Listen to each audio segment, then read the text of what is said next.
So, can you train a wolf or a high-content wolf dog? Anyways, my answer is yes, but the word training might have a completely different meaning to you than it does to me. Let me start by telling you a story. When I was in my 20s, I had a girlfriend who had two high-content wolf dogs. This was about 20 years ago, maybe a little bit more. But anyways, you'd go over to her house and she'd say, "Don't you dare come in my backyard and don't open the door because they will attack." And you're just like, oh my God, and she's like, "I don't want to be responsible for what they'll do to you." And that's really scary to hear. And then she was telling me stories about how sometimes when she'd go to work, they would break out of their backyard enclosure and they would kill the neighborhood cats and rip limbs off the dogs. And it's just like, oh my God, that's horrible. So that's what can happen if you don't know what you're doing and you think you can train a wolf to be dog-like. But one of the things that you can do is you can start working with them as early as possible. And socialization should be the only thing or the main thing on the agenda.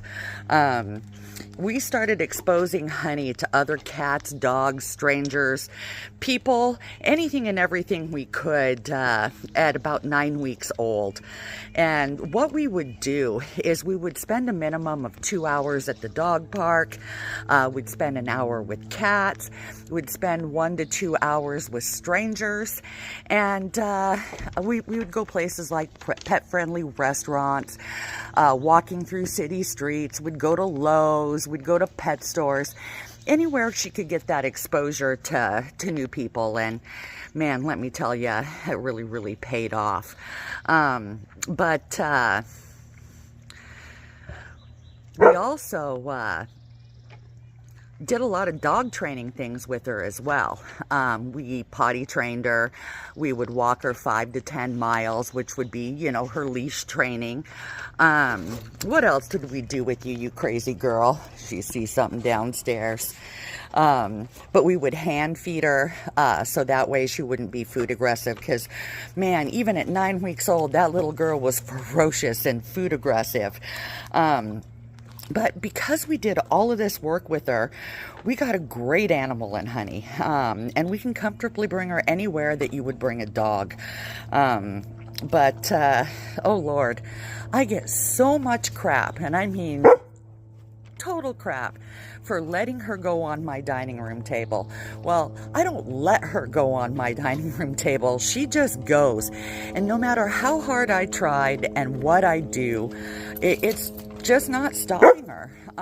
And you want some more cheese, baby girl? Oh, you're just knocking over those water bowls, you naughty little monster. But I'm never going to train oh, you're so cute, Bob.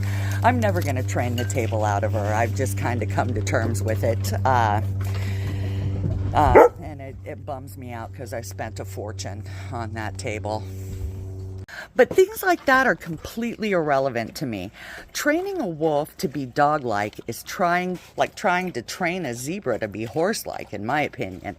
A lot also depends on you and your animal. I've known people that can perfectly potty train their wolf and easy breezy, no problem, or they can't, let me say.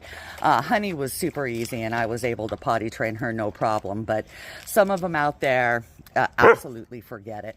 And then there are others who can do perfect recall. And I just lost my 2 little monkeys, so you get to sit here with me, Bubba. You're my little loyal guy. But anyways, a lot depends again on the animal and how willing they are to work with you. And I can tell you, I'd rather have Honey with her kind heart and soul do some naughty things every once in a while, but over than being a perfectly trained wolf that I can't trust around other people or animals. Honey's also a work in progress. Yes, you are. You came up right when I said your name. Such a good girl. Will she be perfect? Absolutely not.